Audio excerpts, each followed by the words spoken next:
Prezados irmãos e prezadas irmãs, estamos diante de mais um estudo da Escola Bíblica Dominical da Igreja Evangélica Congregacional do Largo do Tanque. E hoje nós daremos continuidade ao nosso estudo no livro de João. E hoje falaremos sobre o capítulo 14, versículo por versículo. Inclusive esse capítulo tem 31 versículos.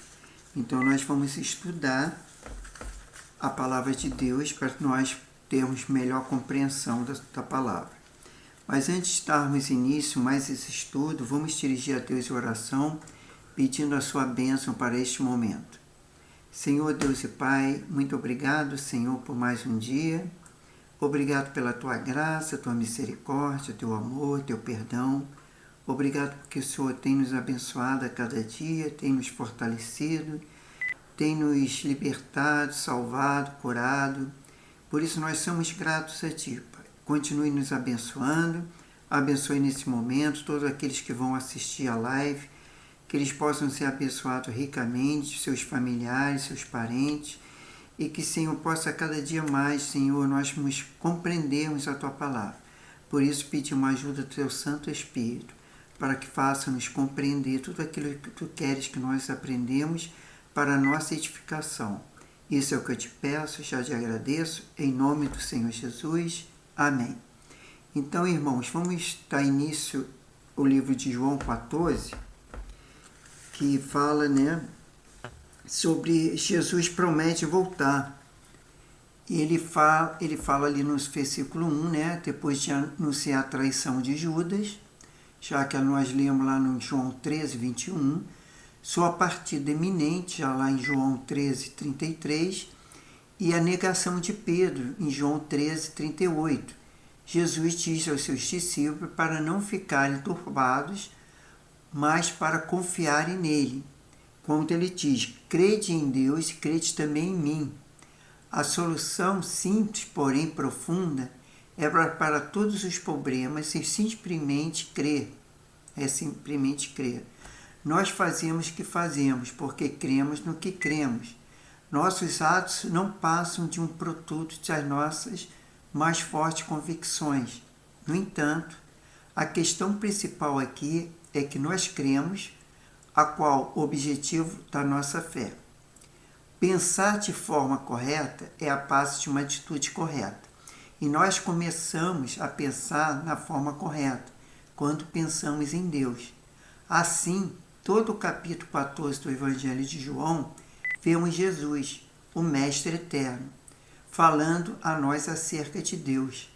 E ele não diz mais nada sobre a negação de Pedro. Ao contrário, Jesus revela ao discípulo uma verdade para que ele creia em Deus, Pai. Há 23 referências sobre isso no capítulo 14. Deus Filho e Deus Espírito Santo. Tudo isso faria com que Pedro continuasse confiando, até mesmo enquanto o diabo tentasse cirandá-lo como trigo, conforme Lucas 22, versículo 31 a 32. Já no versículo 2, moradas na verdade são mansões. Quando ele fala, na casa de meu pai há muitas moradas. Então, quer dizer, todos desejam ter um lugar tranquilo e seguro para morar. Mas um lugar assim já foi preparado para todos os filhos de Deus. Jesus já foi na frente para fazer isto. Pedro jamais deixou de pensar na sua morada pessoal, segura e eterna no céu. Conforme lá 1 Pedro 1, capítulo 1, versículo 3 e 4. O Senhor estava dizendo aos seus discípulos que, por mais que eles passassem por tribulações, teriam um lugar de paz e descanso no futuro. Já no versículo 3 e 4, virei outra vez e vos levarei para mim mesmo. Palavras de Jesus. Pedro pode ter falhado com Jesus, mas Jesus não falará com Pedro. Ele voltará para buscar Pedro e todos que creem nele, conforme 1 Tessalonicenses, capítulo 4, versículos 16 e 17. Essa, com toda certeza, é a essência do seu amor incondicional. Ele nos ama como somos, mas ama mais ainda para permitir que continuemos sendo o que somos. Era essas verdades que Jesus queria plantar definitivamente no coração dos 12. Eles fariam com que eles ficassem firmes, conforme Filipenses 1,6. Já no versículo 5, onde como, disse que Tomé, Senhor, nós não sabemos para onde vai, como podemos conhecer o caminho? Isso foi palavras de Tomé. Jesus tinha acabado de dizer que ia para a morada do Pai, a fim de preparar-lhe um lugar, no versículo 2, E eles sabiam como chegar lá, versículo 4. Mesmo assim, Tomé perguntou aonde ele iria e queria conhecer o caminho. Fez o comentário lá de 14:8, que vamos chegar lá no versículo 8. Já no versículo 6, Jesus se tornou o caminho para o Pai por meio da sua morte e ressurreição. Cristo também é a verdade e a vida. Por ser a verdade, ele é a revelação de Deus. Por ser a vida, ele é a ligação entre Deus e nós. Já no versículo 7, 8, também conhecereis a meu Pai. Já quando Jesus fala lá, se vós me conheceis, também conhecerei o meu Pai. De agora em diante vos conhecei e o viste. Jesus veio para revelar o Pai, conforme João 1,18. E conhecer Jesus é o mesmo que conhecer o Pai. Mostra-me o Pai. Foi o que Tomé falou. Mas Jesus tinha acabado de dizer que quem via ele via o Pai. Mas mesmo assim, Filipe pede para ver o Pai, como Tomé. Filipe parecia ter dificuldade para aprender certas verdades, conforme lá o versículo 5. Já no versículo 9, o Senhor chamou a atenção de Filipe, porque ele mesmo deveria saber a resposta para a sua pergunta. Quando Jesus declara, quem vê a mim, vê o Pai. E o Senhor explicou novamente, e com toda a paciência, e ele estava revelando-lhe Deus, conforme o versículo 7. Era impossível não entender que Jesus estava dizendo. Ele estava afirmando claramente ser Deus. Já no versículo 10 e 11, crede em me, que é no versículo 10. Não crês tu, eu estou com o Pai, e que o Pai está em mim. A palavra que vos digo, não as digo por mim mesmo, antes é o Pai que está em mim, e quem faz as obras, E o Senhor fez um apelo para que eles crescem nele pelas suas palavras, conforme o versículo 10, pelas suas obras, no versículo 11. Suas palavras mostravam que ele era. Ele disse, eu sou a água da vida, conforme lá João 7,37, o pão da vida, conforme João 6,48, e a luz do mundo, conforme 8,12 e o 9,5. E o bom pastor que dá a sua vida pelas ovelhas, conforme João 10,11. Jesus declarou ser semelhante a Deus, conforme João 7, 28 e 29. Afirmou ser o eu sou, conforme João 8, 24 e 28, 58. E um com o Pai, conforme João 10, 30. Além disso, Jesus disse que o Pai estava nele e ele no Pai, conforme João 10, 38. E suas obras também revelam que ele é. Jesus transformou água em vinho, conforme João 2, 11, curou as pessoas, conforme João 4, 43, 54, conforme João 5, 1 a 9, e multiplicou milagrosamente o pães e peixe, conforme João 6, 1, 12, e acalmou o mar, conforme 6, 15 e 21. Ressuscitou os mortos, conforme João 11, 38 a 44. Em todo o tempo, Jesus fez com que os seus discípulos soubessem que tudo isso e supriu a necessidade deles de conhecerem a verdade, a fim de crer em Deus. Quer dizer, Jesus fez todos esses milagres, era para ver que Jesus era o Messias e era o Filho de Deus e o próprio Deus, Embora ele estava como homem, era carne e osso, mas eles tinham todos os sentimentos que nós temos, que ele era humano também, mas ele era Deus. Então a gente vê lá no versículo 12 que Jesus realizou as maiores obras possíveis, inclusive ressuscitando mortos. Como ele pode ser que os cristãos fariam obras maiores? A resposta se encontra em tudo que os apóstolos fizeram. As obras de Jesus na terra se limitavam à Palestina, e os apóstolos pregavam em muitos outros lugares e viram a conversão de milhares de pessoas. A pregação de Pedro no Pentecostes trouxe mais seguidores a Jesus que ele próprio conseguiria em todo o seu ministério terreno. Os discípulos fizeram tal obra porque Jesus foi para o Pai e enviou o Espírito Santo para conceder o poder a todos eles. Já no versículo 13 e 14, fecha a relação entre as obras e a oração, conforme Atos 1,14, Atos 2,42, Atos 3,1 e Atos 4,31. A oração eficaz é feita em nome de Jesus. Essa é a oração que está de acordo com a vontade de Cristo. O resultado da oração é a glorificação do Pai, não a nossa própria glória. Quer dizer, tudo que nós fizermos, pedidos de oração, fazer em nome de Jesus. Por isso que nós, como oramos, nós pedimos em nome dele. Porque para que o Pai, assim, Jesus e o Pai sejam glorificados. Já no versículo 15, o amor não se resume apenas no sentimentalismo, mas a obediência aos mandamentos de Deus. Já no versículo 16, a gente vê que Jesus falando, eu rogarei ao Pai, ele vos dará outro Consolador, para que fique convosco para sempre. Quer dizer, estaria o Espírito Santo. Os 3 membros da Trindade são mencionados aqui. Jesus orou ao Pai para que enviasse o Espírito Santo.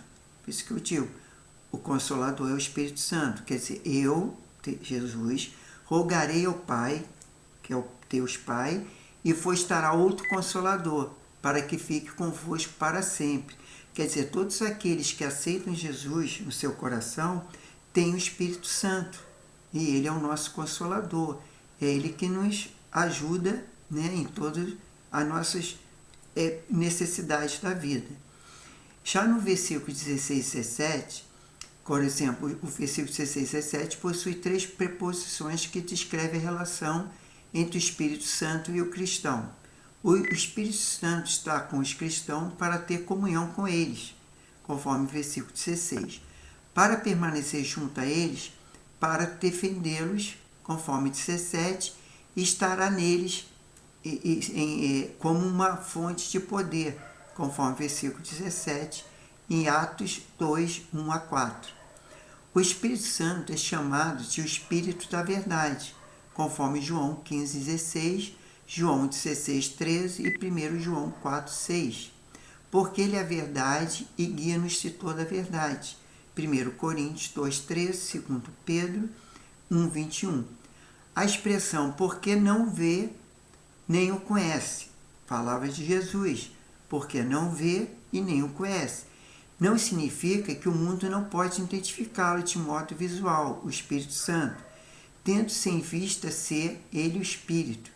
O sentido aqui é outro. O Espírito de Deus está atuando neste mundo, mas o mundo não consegue ver o que ele está fazendo, conforme 1 Coríntios 2, 14. Porque o Espírito Santo é um Espírito, né? Ele não é carne nem osso. Então a gente mais tem a atuação dele. É ele que nos convence da justiça, do juízo, do pecado. É aquela voz que diz muitas vezes quando nós vamos fazer alguma coisa errada, que é uma coisa que não condiz com o nosso procedimento como cristão, né? Como homem de Deus, temente a Deus, ele fala, isso aí está errado. Então a gente ouve aquela voz. No versículo 18 diz que órfão, né? Vamos lá. Não vos deixarei órfão, virei para vós, né? Que Jesus é a promessa de Jesus. Antes Jesus estava chamando os discípulos de filhinhos, conforme João 13, 33.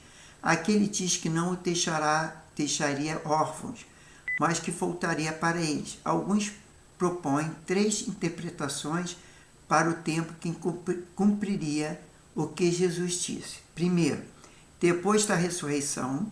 Segundo, no Pentecoste, na pessoa do Espírito Santo. E terceiro, na sua segunda vinda. Já no 19, vós me vereis, palavra de Jesus.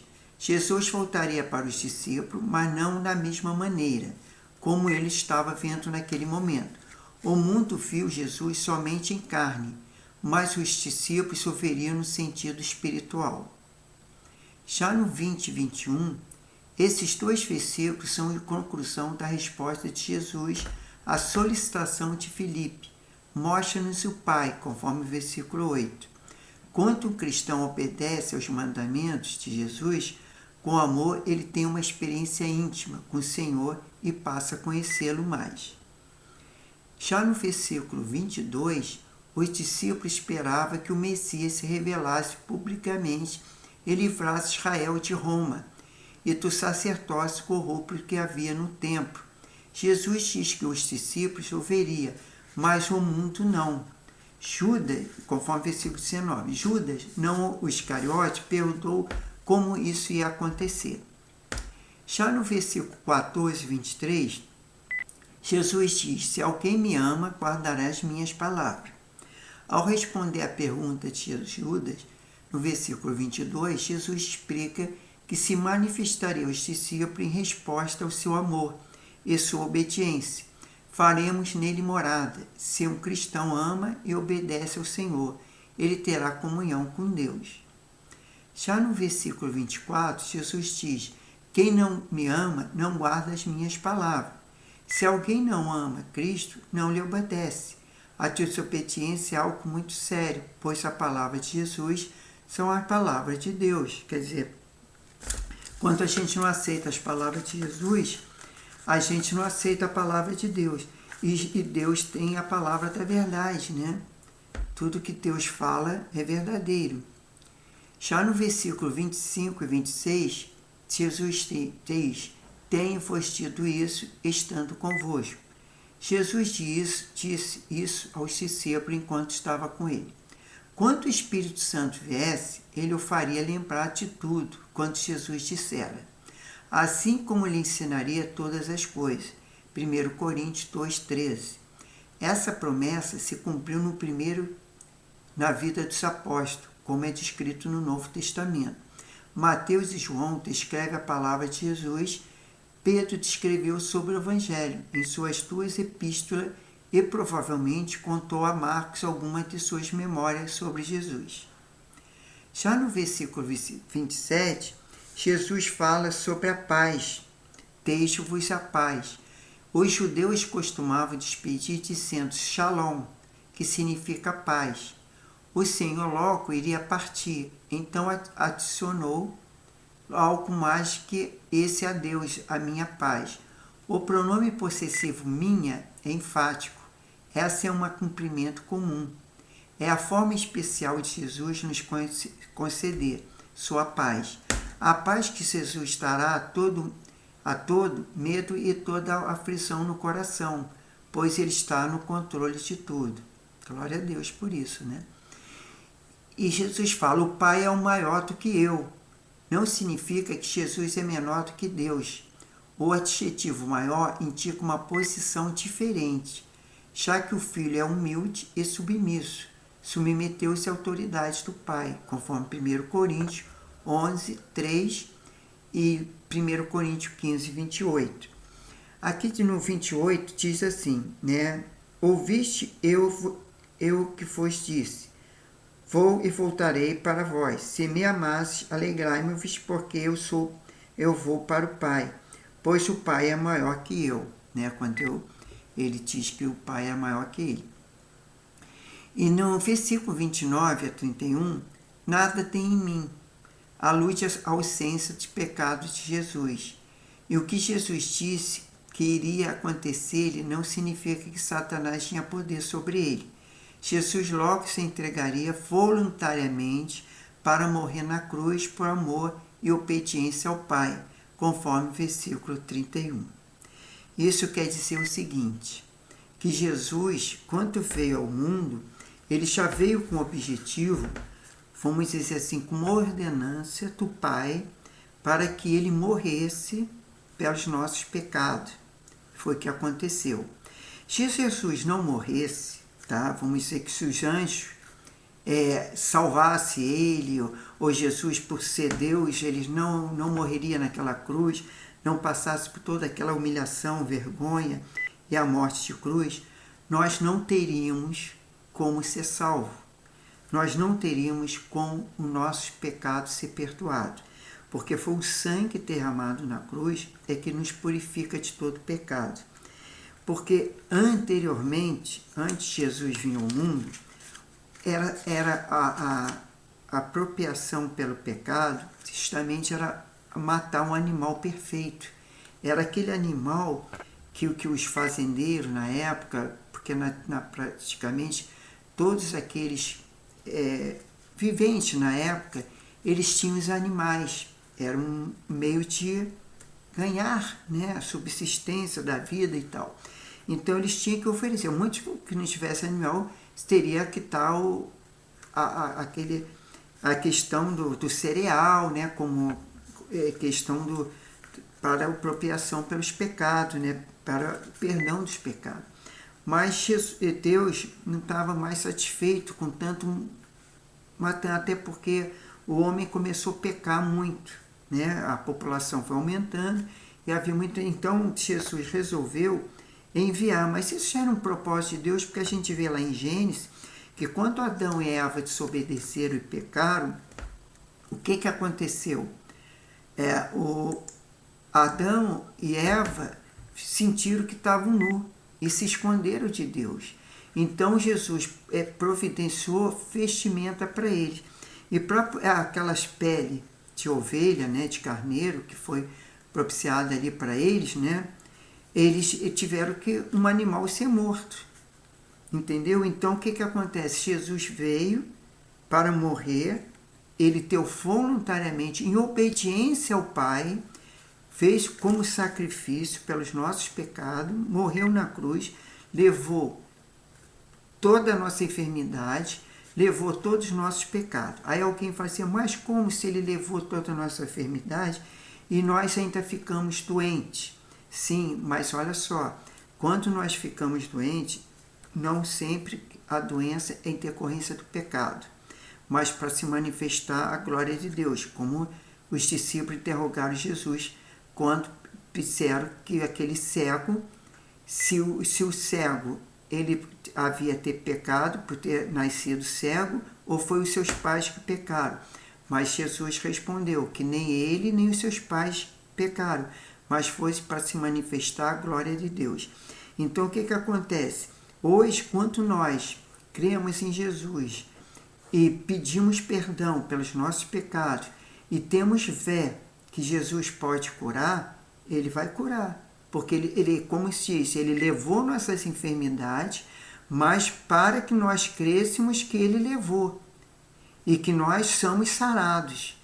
Agora, se a pessoa fica enferma, não crê em Jesus, não ora a Jesus, não pede nem oração para ser curado, e aí fica uma enfermidade, sofrendo, e até mesmo, às vezes, vem a morrer, não é porque Jesus não levou as nossas enfermidades na cruz, mas é porque nós não aceitamos esse sacrifício de Jesus.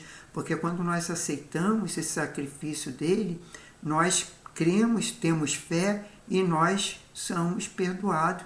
E aí, como Jesus falava, né? A fé te salvou.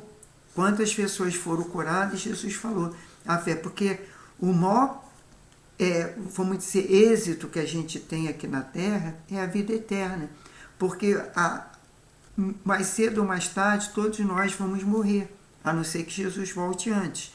Se Jesus voltar e nós estivermos vivos, seremos arrebatados. Mas se nós chegarmos a uma certa idade, e a gente vai ter que morrer de velhice. Então, o que acontece? Acontece que isso é notório, mas a gente precisa crer que Jesus, porque se nós tivermos fé, a gente vai ter a vida eterna. O que Jesus mesmo falou, aquele que morre, né, morrer nessa vida, aliás, que tem a esperança nessa vida, é o mais dos infelizes dos homens. Aliás, foi o apóstolo Paulo que falou isso, porque a gente tem uma vida muito melhor, né, após a morte, porque aí vai ter no reino dos céus. Então isso a gente tem que crer e amar a Deus, obedecer a Deus nos seus mandamentos, nos seus propósitos, né? Amar a Deus sobre todas as coisas e ao nosso próximo, para que possamos, assim, na fé, cremos na palavra de Deus e temos a vida eterna. É isso que eu queria deixar. É uma lição muito rica, né? Esse capítulo 14 de João.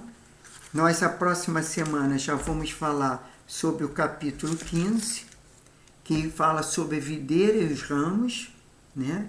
Que tem praticamente 27 versículos.